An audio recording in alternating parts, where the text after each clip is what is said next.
Hello my friends, and today we're going to be talking about some of the fancier rules of derivative. Okay, so first off, before we can decide how to take a derivative or some of the shortcuts that we're going to pick up today, let's first talk about where the derivative does not work. There's a couple failure cases where derivatives just can't happen, one of which is at a corner. So this kind of looks like the vertex of an absolute value graph. This corner right here cannot have a derivative because it's one side is saying, oh, your slope is this. The other side is saying your slope is that, and we have a disagreement. If the two sides don't get along, we can't have a derivative, which means we can't have slope. Over here we get a cusp. A cusp is kind of like, I like to refer to it as, if you're drawing a landscape kind of picture and you've got your birds going off like that, that's your cusp. So it's very similar to a corner, it's just got a little bit more curvature to it. And the issue here is that as you start to measure your tangents, eventually your tangent ends up going straight up and down, which can't really exist, because that's a no-slope situation. Which leads perfectly into our vertical tangent. Our vertical tangent, again, you get this flat, flat, flat, and then eventually it starts to go straight up and down, and it can't happen. Honestly, these are a little rare. These first two are usually the issues we run into. And lastly, we get discontinuity. This is very similar to what we were just talking about in the last chapter. Anytime you have a jump, or a hole, or an asymptote, it would fall into this discontinuity issue. If the graph is discontinuous, it cannot have a derivative. Just at that point. You can have a derivative anywhere else, but at that point of discontinuity, you do not have a derivative. Alright, so let's practice. So we know that we've got our formula, the limit as h approaches 0 of f of x plus h minus f of x all over h. Now, this formula is very versatile, but really the purpose of this chapter is to try and make this formula obsolete. We're going to try and learn cooler ways that we can avoid using this formula. Because as you'll see in this particular problem, that's going to give us 10 plus h to the fourth minus 10 to the fourth all over h. You have the skill set to do this problem, but it's not going to be very fun, because you're going to have to take that 10 plus h to the fourth and expand it out to be able to get that polynomial and then try and make things cross out. So it's not altogether enjoyable. Instead, we're going to try and learn some shortcuts and some rules today to try and make that not necessary. Alright, so similar problem, we've got this. If I try and set up my limit as h approaches 0 of the absolute value of 0 plus h minus the absolute value of 0 all over h, I don't even know where to begin in this problem because it does not hit any of our classic skills. It's not an exponent, it's not a root, it's not a fraction. It doesn't really fall into that same skill. But then I'm like, 0, that's an interesting point on this graph. At 0, we've got ourselves a corner. So if we've got a corner, we've got a fail. And this cannot be done.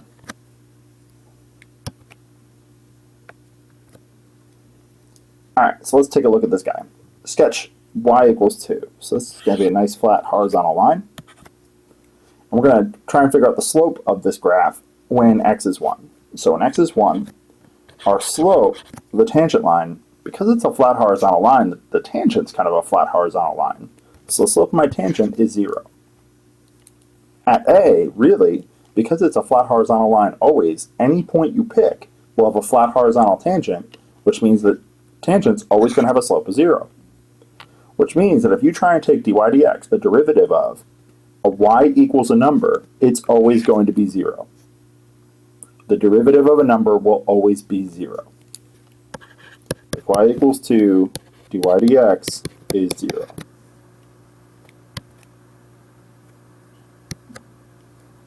Alright, so let's practice. Y equals 1 million, then y prime equals 0. Y equals math. Now here's where respect is important. Respect is to x, which means although these are all letters, none of them are x, which means I can safely treat every single one of them as a constant. They are a number that I do not currently know the value of. So number times number times number times number is just one big number, and y prime is 0. Pow, pow, Power Wheels. This is something I always wanted as a child, never quite got there. So anytime you have a y equals x to the n, we can skip kind of this backstory. If you have y equals x to the n, like y equals x squared, because of all these rules, the way it basically plays out is that y prime will take that current exponent of 2 and move it out front, and then drop the power down 1. so I get 2x to the first. So the official rule is you take the exponent of n and multiply it by x to the n minus 1. And that's our power rule. The power rule is an extremely useful skill that we will be using starting now all the way till the end of the course. It pops up all the time, so it's something you're going to want to really get comfortable with. And practice makes perfect. All right, so let's try it out. So again, imagine trying to do a with limit as h approaches 0. That would be gruelingly awful to try and expand x plus h to the 100th. Even if you're strong with Pascal's triangle, that's just a brutal problem. But with power rule, it's a very easy problem. 100x to the 99th. B is pretty straightforward. You see pi to the 12th, you immediately think 12 pi to the 11th, but be careful. Remember who we're respecting. We're respecting x. That's a pi. Pi is just a number. Number to a power is just a number, which means y prime is just 0. Be careful of that. I will try and trick you on the test. Constant multiple rule. This is not one you need to remember the name of, but basically the rule is if you've got some sort of a constant in the mix, you can bring that constant out front with 0 effect to the problem. So if you have y equals 3x squared, 3x squared is not one of our rules, but we have an x squared rule. I'm claiming that you can just ignore that 3 and have it just hang out. Deal with the power rule like normal, and then recollect your answer. So it's 6x. Formally, you don't have to add this middle step. As you get stronger, you can just say, oh, 3 times 2 is 6, and go there. But this is letting you know that that is legal. You are allowed to do that. So a constant times things we need to worry about. A constant just by itself, you do not need to worry about. All right, so let's try it out. I'll do this one formal, I'll do this one common sense. So formally, if I'm looking for y prime, 7 is just going to hang out up front, unaffected. X to the 5th is going to become 5, x to the 4th. Now that 7 and those 5 can merge, and I can call that 35, x to the 4th. Over here, now we're getting stronger at this, I'm going to go a little faster. So my y prime equals, I can just take 4 times 1/4, 4 times a 4th is just 1, and then drop a power. And I'm done. So as you get stronger at the power rule, you start to just merge that all in one step. This is the ideal format. We want number x to a power. If we can get the problem into number x to the power will make short work of the problem. Sum of difference. This is just saying that if you have an addition sign or a subtraction sign in between two other things, you just deal with them as two mini problems. So u plus v is basically do the derivative of u by itself, and then plus, then the derivative of v by itself.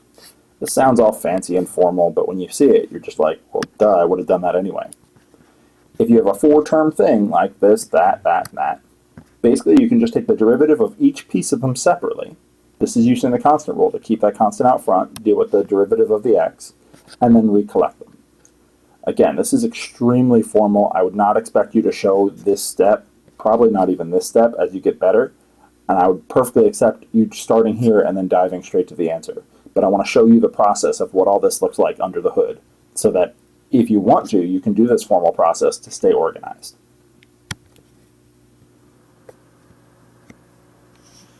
All right, so let's try this one out.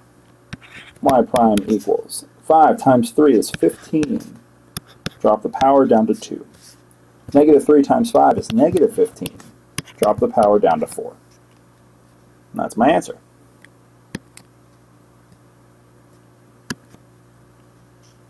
All right, so with respect to t, really it's the exact same story. I'm just throwing some different letters in there to keep you comfortable.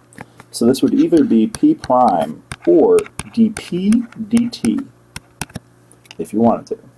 So t cubed, that's just going to be 3t squared. 2 times 6 is going to be 12, t to the first. Negative 5/3 times 1 is negative 5/3. T to the 0, or just, I don't need to mention that t, because anything to the 0 power is 1. And then the constant on the end just goes away, because the derivative of 6 is 0. So this is my answer.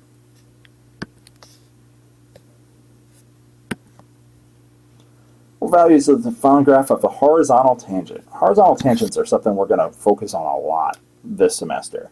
It's going to be a recurring problem. Horizontal tangent basically just means that my derivative equals 0. That's our goal. So to find a horizontal tangent, our tangent line has to be horizontal, and horizontal lines have a slope of 0. So I want the derivative to equal 0. So I'll find y prime first. First third minus 4x plus 0, and then I'll set that equal to 0. So here we want to use our factoring skills, x squared minus 1, and I find out that x is going to equal 0 or plus or minus 1. A picture could be helpful, but I think it's easier just to do the calculus. Find the derivative with respect to x. Now this 1/2 leaves us choices. We could either leave the 1/2 out front as a constant, deal with the parentheses, and then distribute the 1/2 n at the end, or we could distribute the 1/2 n right off the bat. I'm going to opt for that just because I don't want it to get in my way. And I'm not scared of fractions. So y prime equals 1/2 times 4 is going to be 2, x to the third. 3/2 times 2/7. Remember that 2 and 2 are just going to cancel each other out, so that makes 3/7. X to that. Now here you got to be a little careful. Fractional exponents and power rule make for annoyance. The official rule is that we subtract 1 from the exponent. 2/7 minus 1 is like minus 7/7. So it's actually going to give us negative 5/7. A little tricky. Fractions and negatives are when you should slow down on the power rule and make sure that you're really thinking through your answer. Alright, so as a poor reader, I might dive right in here and start to say, oh, it's just 5. But then I'm like, wait, what's up with this 2? And this is personally when I read the problem. And I realize, whoops, they asked us to find with respect to y. Because it's respect for y, I should probably get x by itself. So y squared plus 10 all over 5 equals x. So I'm not looking for dy dx, I'm looking for dx dy. Slightly different story. So this is kind of like 1/5 y squared, so it's going to become 2/5 y, and this would be plus 2, and that's derivative is 0. So that's my answer. So be careful. I mix up those letters on you sometimes. The piece de resistance.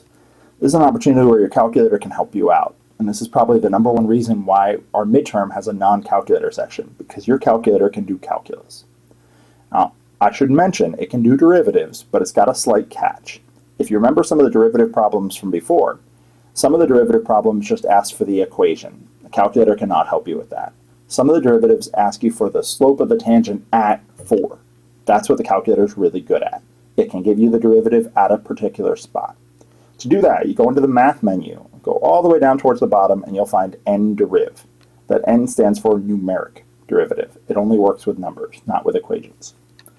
To make the n-deriv work, you need 3 things that you need to feed it. The first thing you need to feed it is the equation. So whatever you're trying to take the derivative of, that goes first. Comma, the second term is always x. Comma, then the value you want to check it at. So this is an example of me checking x cubed. My respect is to x, and I want to check it at 2. Note, if you have a newer calculator than what I'm showing on the screen, yours is actually going to look very similar to what we were just doing before. And I think it's fairly intuitive. So there you go. That allows the calculator to take the derivative for you. Slight warning, the calculator does have some rounding issues. So you see here that this x cubed should have been 3x squared. 3 times 2 squared should be an even 12. But the calculator has a slight rounding mistake. Just be warned of that. The calculator is not the gospel truth on this. It's just a second reference. For scarier problems, if it's got a log in it or it's got an e in it, then this might be a pretty awesome move to be able to verify. But other than that, I would just use it as a consultation, not the final answer. All right, folks, enjoy.